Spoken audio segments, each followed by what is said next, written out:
नमस्कार मित्रों, आज की तारीख है 18 दिसंबर 2015 रविवार। ये वीडियो एक क्वेश्चन आया है और बहुत इम्पोर्टेंट क्वेश्चन है, उसके ऊपर है कि हम भारत में यदि अच्छे कानून लाने का प्रयत्न करते हैं और वो प्रयत्न आगे बढ़ता है तो क्या अमेरिका या यूरोप के देश, ब्रिटेन है, फ्रांस है, वो ये रोकने के लिए, हमारे प्रयत्नों को निष्फल करने के लिए अटैक कर सकते हैं हम पे, मिलिट्री अटैक। और मिलिट्री अटैक करे तो हमारे पास फिर क्या ऑप्शन रहते हैं। तो हम भारत में ये सारे कानून लाने का प्रयत्न कर रहे हैं।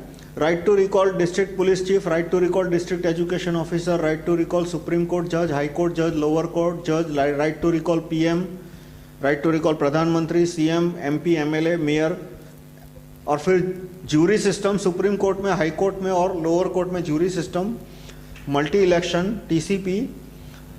टीसीपी का ड्राफ्ट आपको मिलेगा सेक्शन 1.3,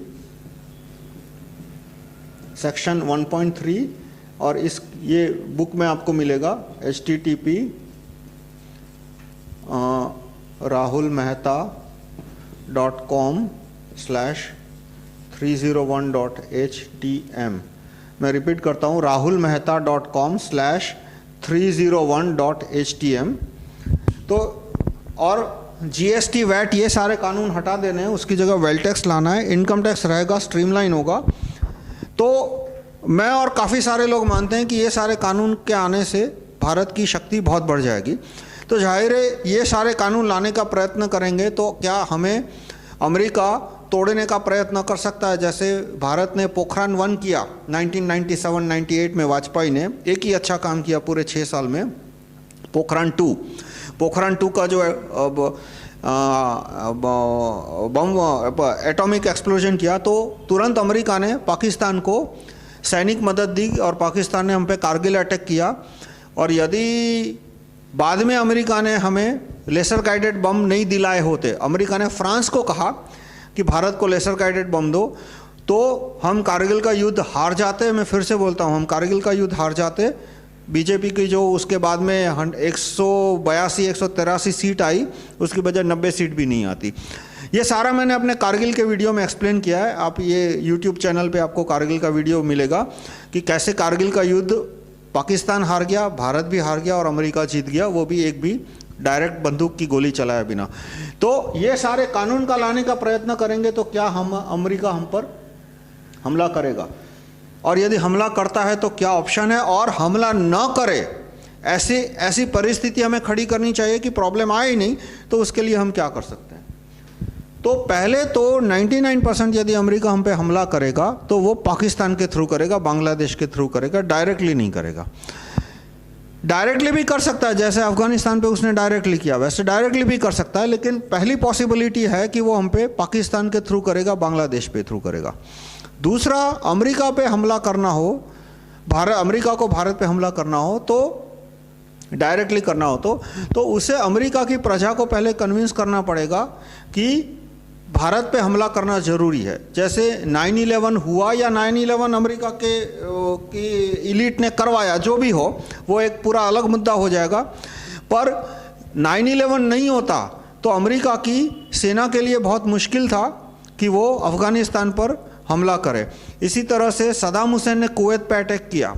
यदि कुवैत पे अटैक नहीं किया होता तो अमेरिका के लिए ये बहुत मुश्किल था अमेरिका के लोगों को कन्विंस करना कि हमें सदाम हुसैन पे अटैक करना चाहिए। लेकिन फिर भी ये संभव है कि हम कुछ ना करें तो भी मुश्किल है, तो भी संभावना 1% तो है ही कि हम कोई गलती ना करें, तो भी सिर्फ ये कानून लाने का प्रयत्न करते हैं। कानून लाने से भारत शक्तिशाली हो जाएगा, इसलिए हमारी शक्ति को रोकने के लिए हम पर हमला करे, ये 1% पॉसिबिलिटी तो है। तो उपाय के लिए हम क्या कर सकते हैं? तो मेरा ये मानना है कि ये कानून आने के प्रयत्न जब तक चलेंगे तब तक उनको काफ़ी समय तक दिखेगा भी नहीं कि भाई ये कानून लाने के प्रयत्न हो रहे। भले ही हम यूट्यूब पे डाल दें, हम फेसबुक पे डाल दें, कुछ भी करें, क्योंकि हजारों कार्यकर्ता है, लाखों कार्यकर्ता है, हर एक आदमी अपनी अपनी दिशा में काम कर रहा है। उनके पास ये जानने के लिए मेथड ही नहीं है कि भाई कौन सी गाड़ी आगे बढ़ने वाली है तो उसको रोकने के लिए अभी से बम फोड़ा जाए। ये बात कोई भी बता नहीं सकता, इतने सारा केओटिक सिचुएशन है, इतने सारे लोग अपनी अपनी दिशा में काम कर रहे हैं कि हर एक पे वो लोग वॉच रख नहीं सकते, हर एक को मारने का प्रयत्न नहीं कर सकते। लेकिन ये बात भी है कि जैसे जैसे ये 2-3%, 4%, 2 करोड़, 5 करोड़, 10 करोड़ लोगों तक बात पहुंचेगी, इसको खत्म करने के प्रयत्न शुरू हो जाएंगे। अब मान लो ये कानून लाने का जो प्रयत्न है वो तो हम पूरा डिस्ट्रीब्यूटेड रखते हैं, जैसे कि राइट टू रिकॉल ग्रुप जैसे मैं चला रहा हूँ, आपको पता है कि कहीं भी ऐसा कोई सेंट्रल नेटवर्क मैंने खड़ा नहीं किया कि हर एक आदमी को मुझे पैसा भेजना है, हर एक आदमी का मतलब हर एक डिस्ट्रिक्ट ऑफिसर मैं अपॉइंट करता हूँ, हर एक स्टेट ऑफिसर मैं अपॉइंट करता हूँ। कोई सेंट्रल हायरार्की है नहीं कि एक आदमी को या 10 आदमी को ख़त्म करके पूरा मूवमेंट तोड़ी जाए। पूरी मूवमेंट है वो पूरी डिस्ट्रीब्यूटेड फॉर्म में है कि हर एक आदमी के पास ड्राफ्ट है, मतलब हर एक यानी हजारों कार्यकर्ताओं के पास ड्राफ्ट है। 1000-2000 कार्यकर्ता इस ड्राफ्ट को पूरी तरह समझते हैं, वो भी मेरी तरह वीडियो बना रहे हैं, वो भी मेरी तरह पैम्पलेट छाप रहे हैं, मैं अकेला नहीं हूँ जो कि पैम्पलेट छाप रहे हैं। तो ख़त्म करने के लिए उन्हें हज़ारों लोगों को ख़त्म करना पड़ेगा, जो कि इतना आसान काम नहीं है। मुमकिन है पर आसान नहीं है। मतलब हम उनके प्रयत्नों को जितना हो सके उतना मुश्किल बना सकते हैं। जहाँ तक पॉसिबिलिटी इम्पॉसिबिलिटी का सवाल है तो मैथमेटिकली स्पीकिंग 0.1% पॉसिबिलिटी तो रहेगी कि वो ये सारे कानून लाने में कानून को आने से रोकने में सफल हो जाए। ये पॉसिबल, पर हमें देखना है कि हम कैसे ये पॉसिबिलिटी जितनी हो सके कम कर सके। ये कानून आ गए तो 6 महीने के अंदर भारत इतना शक्तिशाली हो जाएगा कि फिर भारत को ख़त्म करना मुमकिन नहीं है, वो हमला करने की आइडिया छोड़ देंगे।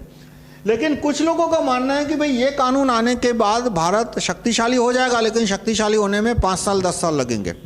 तो फिर 5 साल 10 साल यदि लगने वाले हो तो वो 5-10 साल के अंदर तो भारत को ख़त्म करने के लिए पाकिस्तान को हथियार दे सकता है, खुद अपनी सेना भेज सकता है, ये संभावना है।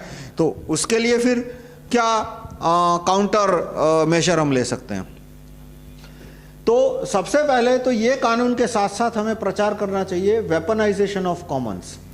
वेपनाइजेशन ऑफ कॉमन्स मैंने चैप्टर 29, यही जो किताब है rahulmehta.com/301.htm, उसके चैप्टर 29 में एक्सप्लेन की है कि जो स्विट्ज़रलैंड का कानून है कि हर एक नागरिक के पास बंदूक और 24 गोलियां होना ज़रूरी है। ये 24 का आंकड़ा मैं अपनी जेब से नहीं दे रहा, स्विट्ज़रलैंड का कानून है कि हर एक नागरिक को अपने जिसकी उम्र 25 और 45 साल के बीच है या 55 साल के बीच है, और पुरुष, स्त्रियों के लिए ऑप्शनल है, लेकिन हर एक पुरुष को अपने घर में बंदूक रखनी ज़रूरी है। बंदूक ना हो तो सज़ा होती है, और साथ में उसको 24 गोलियां भी रखनी होती है। सरकार उनको हर साल 100-200 गोलियां फ्री एम्यूनेशन प्रैक्टिस के लिए देती है। तो और सस्ते दामों पे वहाँ पे सरकार उन्हें बंदूक दिलाती है। जो पुलिस और सेना का कानून है कि हर 2 साल बाद उन्हें बंदूक फेंक देनी होती है, वो 2 साल बाद भी चलती है। बंदूक की लाइफ तो कभी कभी 5-7-10 साल तक होती है, लेकिन हर 2 साल बाद वो रिप्लेस करते हैं। और जो बंदूकें होती है वो सस्ते दाम पे वो कॉमन सिटीजन्स को ऑक्शन करते हैं, बेचते हैं। तो ये प्रथा हमें भारत में लानी चाहिए।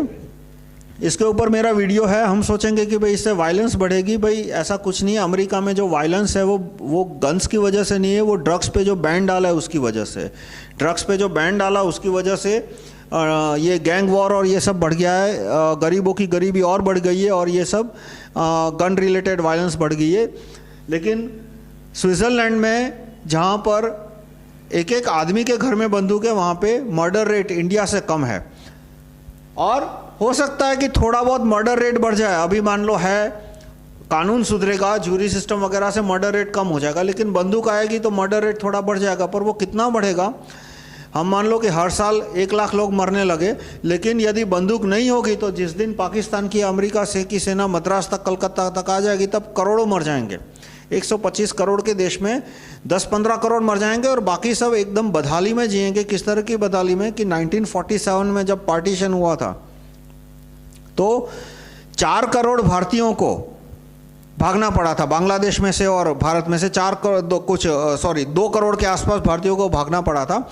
10 लाख की हत्याएं हो गई थी और 20 लाख से ज़्यादा अपहरण हुए थे।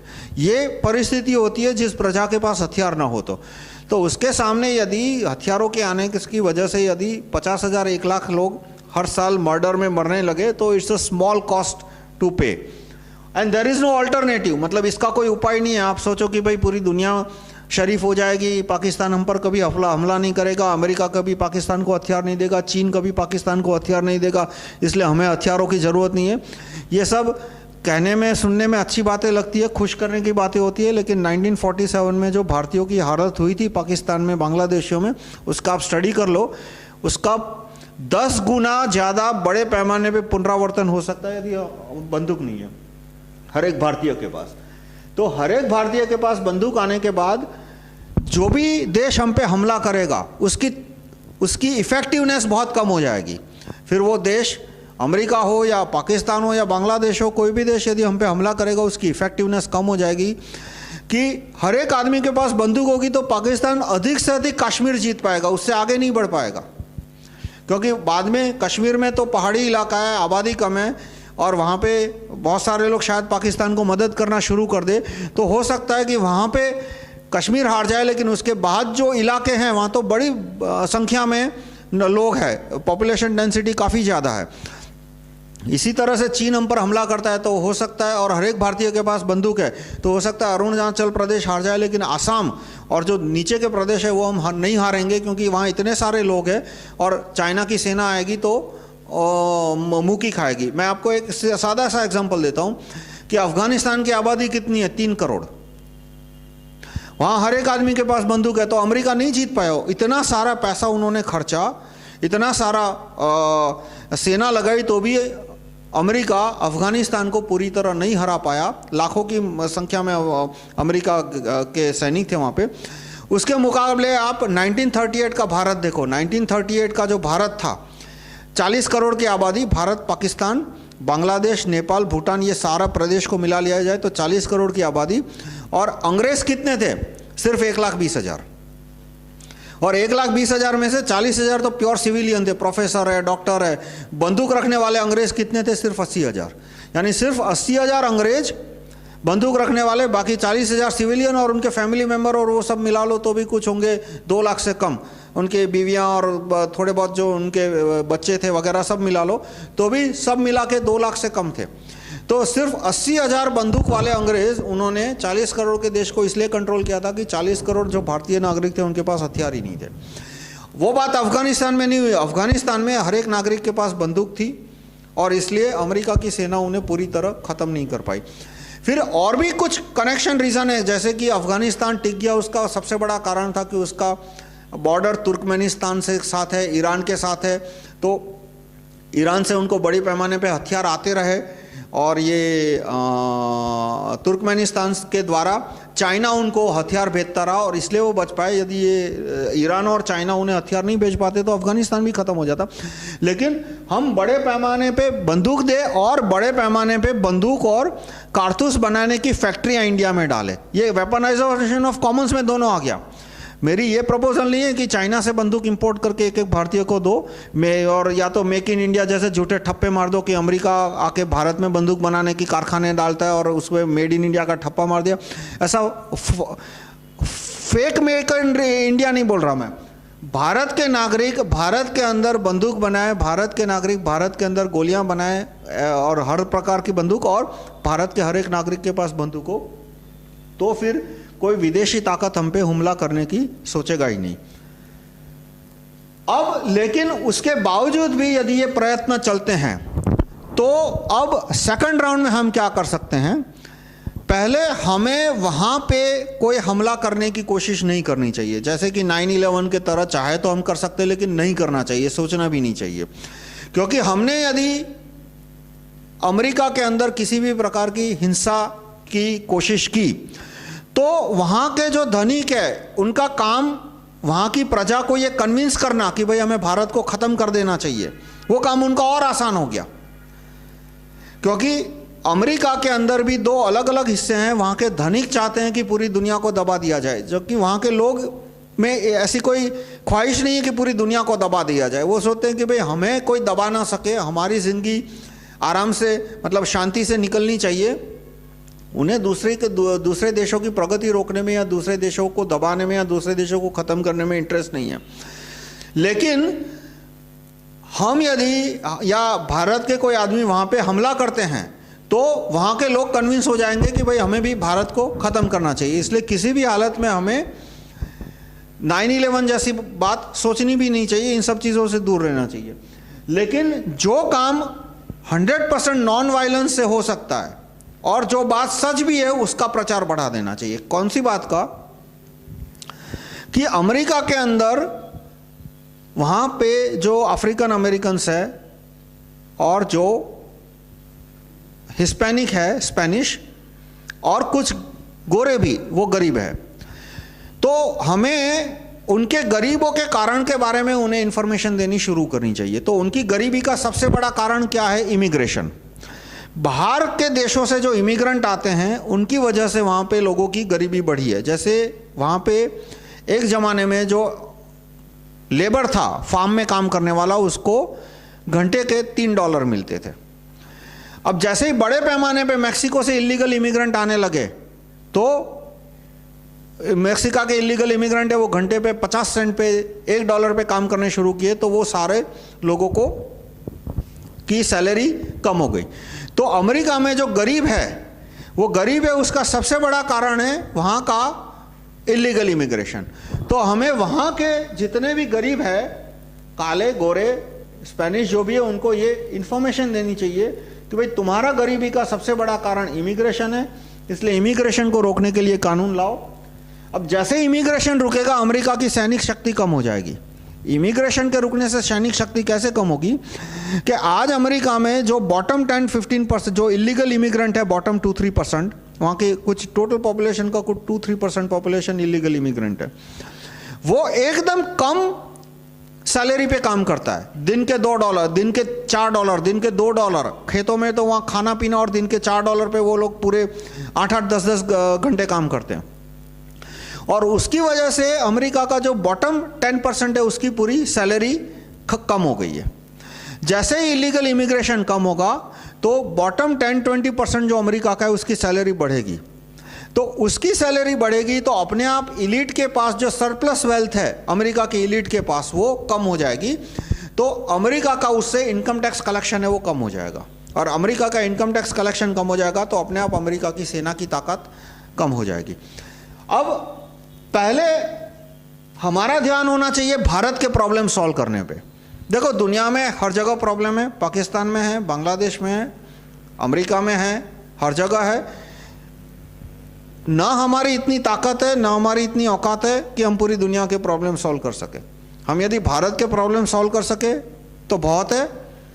इसलिए जब तक कोई देश की इलीट, जब तक कोई देश के नागरिक हमारा नुकसान नहीं पहुंचा रहे, हमें वहाँ पे सुधार लाने की या उनका नुकसान पहुँचाने का कोई प्रयत्न करना नहीं चाहिए। ज़रूरत से ज़्यादा यदि मानवता जितनी दिखानी है, जितनी मानवता दिखानी है हिंदुस्तान में दिखा दो। मानवता कम पड़ेगी तुम्हारे पास यदि बहुत मानवता है और तुम सोचते हैं चलो हम अमेरिका के गरीबों की जाके मदद करते हैं, भाई तुम्हारी मानवता भारत में लगाओ, जितनी मानवता है वो कम पड़ेगी। लेकिन वो यदि अमेरिका के धनिक हम पर हमला करते हैं तो फिर हमें मानवता की दृष्टि से नहीं, अपना बचाव करने के लिए हमें अमेरिका के गरीबों को ये इन्फॉर्मेशन देनी चाहिए कि उनकी गरीबी का कारण इमिग्रेशन है। इमिग्रेशन रोको। जैसे जैसे इमिग्रेशन कम होता जाएगा, अमेरिका के धनिकों की ताकत कम होती जाएगी, उनकी सैनिक शक्ति कम होती जाएगी। और दूसरा, हमें अमेरिका के जितने भी गरीब ब्लैक है, अफ्रीकन अमेरिकन, गरीब हिस्पैनिक है, गरीब गोरे हैं, उन्हें यह कन्विंस कराने की कोशिश करनी चाहिए कि उन्हें अलग देश की डिमांड करनी चाहिए। कि जैसे अफ्रीकन अमेरिकन है, उनमें हमें ये प्रचार शुरू करना चाहिए कि भाई जितने भी अफ्रीकन अमेरिकन हैं वो कैलिफोर्निया में शिफ्ट हो जाए या तो वॉशिंगटन स्टेट में शिफ्ट हो जाए और वो अपना अलग देश मांगे। जितने भी हिस्पैनिक है वो सारे टेक्सास में चले जाए और टेक्सास को अलग देश बनाने की मांग करें। या तो नेवाडा है, वहाँ पे बहुत सारे जो मैक्सिको और कैलिफोर्निया और मैक्सिको और अमेरिका की जो बॉर्डर पे जो स्टेट है, तो इस तरह से हम वहाँ पे अलगाववादी मूवमेंट को प्रोत्साहन दे सकते हैं। लेकिन ये बहुत खर्चे वाला काम है, इसमें कोई हिंसा की बात नहीं है। जो करना है वो प्रचार ही करना है, वहाँ के लोगों को पैम्पलेट भेजने हैं, वहाँ के लोगों को ईमेल भेजना है, जो करना है हम कर सकते हैं यहाँ बैठे बैठे, और उसमें कहीं हिंसा नहीं है। यदि हम हिंसा का उपयोग करेंगे तो वहाँ के लोगों को ये समझाना आसान हो जाएगा कि हम पे हिंसा का उपयोग करना चाहिए, तो हमारा नुकसान ज़्यादा है, क्योंकि अमेरिका के पास सैनिक शक्ति बहुत है। यदि सारी सैनिक शक्ति आ गई तो पूरा हिंदुस्तान ख़त्म हो सकता है। लेकिन वो तभी हो सकता है, सैनिक शक्ति का इतने बड़े पैमाने पर उपयोग तभी हो सकता है जब हम उनके देश को ख़त्म करने के लिए हिंसा का उपयोग करना शुरू करेंगे। जब तक हम पर कोई हिंसक हम पर कोई हिंसक हमला नहीं होता, तब तक हमें उनके देश में किसी भी प्रकार की अहिंसक प्रवृत्ति करने की भी जरूरत नहीं है। यदि और पहले हम अपने देश को मजबूत करें ये सारे कानूनों के द्वारा, हर एक आदमी को बंदूक देकर, तो अपने आप दूसरे देश की हम पे अटैक करने की कैपेसिटी कम हो जाएगी, खत्म हो जाएगी, वो विचार भी छोड़ देंगे। और उसके बावजूद भी वो अटैक करते हैं, पहले यदि वो पाकिस्तान के थ्रू अटैक करते हैं तो हमारा फोकस होना चाहिए कि हम पाकिस्तान को ख़त्म करें, क्योंकि पाकिस्तान कोई निर्जीव व्यक्ति नहीं है या मशीन नहीं है कि उसका उपयोग हो गया। वो भी एक सोच समझदार इंसान है। वो यदि किसी का पॉन बनता है अमेरिका का या चाइना का, तो हमें उसे ख़त्म करने की कोशिश करनी चाहिए। हम यदि उसे बराबर की मार खिलाएंगे और बराबर का जवाब देंगे तो वो पॉन बनने की हिम्मत छोड़ देगा, वो हम पे बिना फिजूल के हमले करने की हिम्मत भी छोड़ देगा, और इससे अपने आप शांति हो जाएगी। तो हम पे दो ही देश हमला कर सकते हैं, बांग्लादेश और पाकिस्तान। यदि वो दो हमला नहीं कर सकते तो अमेरिका चाइना हम पे डायरेक्ट अटैक नहीं करने वाले, और यदि डायरेक्ट अटैक करते हैं तो फिर अमेरिका यदि डायरेक्ट अटैक करता है तो फिर हमें ये दो स्टेप लेना चाहिए, और इससे अपने आप अमेरिका की शक्ति कम हो जाएगी। और जैसे अमेरिका को लगेगा कि भाई इससे तो हमारी शक्ति कम हो रही है, अमेरिका के धनिकों को लगेगा कि इससे तो हमारी शक्ति कम हो रही है, तो फिर अमेरिका हम पे अटैक करने की बात छोड़ देगा। अब हम तो ब्रॉड में मेरा प्लान क्या है कि हमें ये कानून लाने का प्रयत्न करना है। इसमें इतनी सारी मुसीबतें हैं कि ये कानून लाने के लिए पहले अमेरिका यदि करेगा, अमेरिका कोशिश ही नहीं करेगा, क्योंकि इतने सारे भारतीय हैं जो कि ये कानून नहीं लाने देना चाहते। ये सारे कानून ना आए उसके प्रयत्न करने के लिए अमेरिका को एक पैसा खर्च करने की जरूरत नहीं है, अमेरिका के अमीरों को एक मिनट बिगाड़ने की जरूरत नहीं है, क्योंकि भारत में इतने सारे लोग हैं।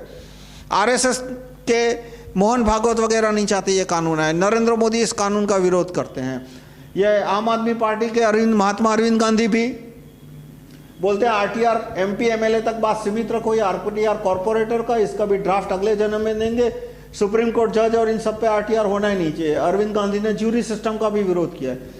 सोनिया गांधी और कांग्रेस तो 1925 से ये सारे कानून का विरोध कर रही है। तो भारत स्वाभिमान ट्रस्ट के कार्यकर्ता भी अभी ये सारे कानूनों का विरोध कर रहे हैं। तो इन शॉर्ट भारत में इन सारे कानूनों के इतने दुश्मन हैं कि वो बार बार इस प्रचार को बदनाम करने की कोशिश करते हैं। RT right to recall group के कार्यकर्ताओं को बदनाम करने की कोशिश करते हैं कि अमेरिका को ज़रूरत ही नहीं है कि वो अपनी शक्ति ये कानून लाने के रोकने में लगाए। फिर भी क्वेश्चन आता है कि ये कानून यदि आ गए तो फिर अमेरिका हम पे सैनिक हमला कर सकता है, तो हो सकता है करे, तो उसकी तैयारी में आंसर है वेपनाइजेशन ऑफ कॉमन्स। ये हो जाता है तो वो हम पे सैनिक हमला नहीं करेगा, पाकिस्तान भी हम पे हमला करने की से डरेगा। और उसके बावजूद भी होता है तो ये दो स्टेप है कि हम अमेरिका के गरीबों को कहे कि वो इमिग्रेशन रोकने के लिए कानून बनाए। जैसे अमेरिका का इमिग्रेशन रोकेगा, अमेरिका की सैनिक शक्ति कम हो जाएगी। और हम वहाँ के गरीबों को कहे कि वो अलग देश के लिए प्रयत्न करें। कैसे कि सारे के सारे काले हैं वो कैलिफोर्निया में या तो वाशिंगटन स्टेट में शिफ्ट हो जाए और वहाँ जाके अलग देश मांगे, सारे हिस्पैनिक है वो टेक्सास आ जाए, वहाँ जाके अलग देश मांगे। मतलब बहुत सारे तरीके हैं। मतलब हम जिस तरह से अमेरिका हमारे देश में सेसेशनिस्ट मूवमेंट को प्रोत्साहन देता है, अलग कश्मीर की मूवमेंट को प्रोत्साहन देता है, वैसे हम भी कर सकते हैं। ये प्रयत्न करेंगे तो उसके बाद अमेरिका के भारत को ख़त्म करने के प्रयत्न कम हो जाएंगे।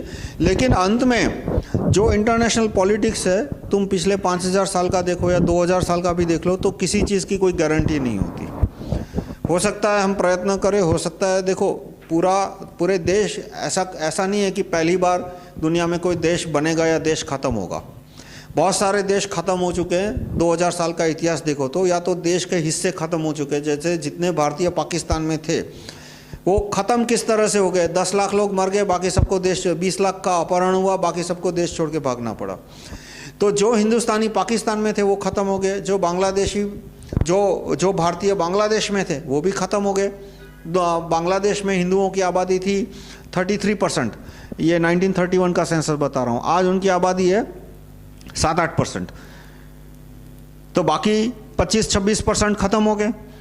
तो इसी तरह से एक बात स्पष्ट है कि यदि ये कानून हम नहीं लाएंगे तो हम एक तरह से ख़त्म हो ही जाएंगे। जो जिसने ये प्रश्न पूछा उसने प्रश्न ठीक पूछा है। उसने पूछा है कि यदि ये कानून लाने का प्रयत्न करेंगे तो अमेरिका हमको ख़त्म करने की कोशिश नहीं करेगा। अरे भाई, ये कानून नहीं आएंगे तो वैसे ये तो हम ख़त्म होने ही वाले हैं, क्योंकि अमेरिका में ये सारे कानून है, उसकी वजह से दिन ब दिन उसकी शक्ति बढ़ रही है। चाइना में ये सारे कानून नहीं है, लेकिन थोड़े बहुत अच्छे कानून है। रिक्रूटमेंट बाय रिटन एग्जाम वहाँ पे बहुत पावरफुल है। ज्यूरी सिस्टम वो धीरे धीरे ला रहे हैं, तो उसकी वजह से चाइना भी compare to India, compare to America वो आज भी कमज़ोर है और कमज़ोर ही रहेगा नियर फ्यूचर में, लेकिन कंपेयर टू इंडिया वो दिन ब दिन मजबूत होता जा रहा है। तो अमेरिका ख़त्म नहीं करेगा तो चाइना ख़त्म करेगा, और ख़त्म किस तरह से करेगा कि वो पूरे देश को एक तरह का ज़ोंबी बना देगा, जायंट फिलीपींस। जैसे फिलीपींस के लोग हैं तो उनको, उनकी एम्बिशन क्या है कि भाई किसी मतलब अमेरिका के लड़की या लड़की से शादी हो जाए, ये सबसे पहला उनका एम्बिशन होता है वहाँ पे। मतलब वो उनके लिए किसी तरह से अमेरिका जाना वो एक स्वर्ग बन गया है कि लाइफ का वो प्रिपरेशन इस तरह से कर सके भाई कैसे मैं अमेरिका जाऊँ। और वहाँ के लोगों को क्लार्क की जॉब मिल जाए तो वो बहुत खुश हो जाते हैं। साइंटिस्ट बनना, ओरिजिनल रिसर्च करना, वो वहाँ पे एम्बिशन ही क्यों ख़त्म हो गया? क्योंकि मैथ साइंस का एजुकेशन इतना ख़राब हो गया है कि वहाँ के 12th के लड़कों में इतना मैथ साइंस का एजुकेशन ही नहीं है कि वो बड़ा वैज्ञानिक बनने की क्या एम्बिशन करे या तो बड़ा इंजीनियर बनने के एम्बिशन करे। तो इस तरह से वो पूरे दुनिया के देशों को एक जायंट फिलीपींस बनाना चाहते हैं, और उसमें गलती पहले वो देशों की है कि वो देश के कार्यकर्ता अच्छे कानून नहीं ला रहे हैं। हम कहें अमेरिका इतना बुरा है, अमेरिका इतना बुरा है।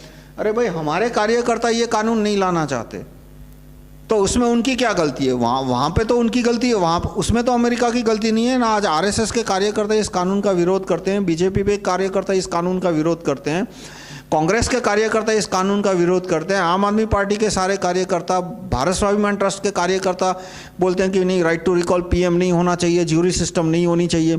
तो उसमें अमेरिका की क्या गलती है? तो अमेरिका का दोष निकालना वो एक फिजूल टाइम पास एक्टिविटी बन गई है कि अमेरिका हमको लूट रहा है, अमेरिका हमारा ये नुकसान पहुंचा रहा है। अरे भाई, तुम्हारे कार्यकर्ता जितना तुम्हारा टाइम वेस्ट कर रहे हैं उसका तो 1% भी अमेरिका 100 साल में नहीं कर पाएगा। तो ये कानून नहीं आएंगे तो निश्चिततया हम गुलाम बन जाएंगे, मानसिक रूप से, शारीरिक, फिजिकली, मेंटली, दोनों तरह से। और ये कानून आने का प्रयत्न होगा तो हो सकता है हम पर हमला हो, और हमला हो तो वेपनाइजेशन ऑफ कॉमन्स के द्वारा बच सकते हैं। यदि उससे भी यदि बात नहीं निपटती तो फिर ये 2 तरीके हैं, और फिर अंत में एक पॉसिबिलिटी तो रहती है कि हो सकता है कि ख़त्म हो जाए।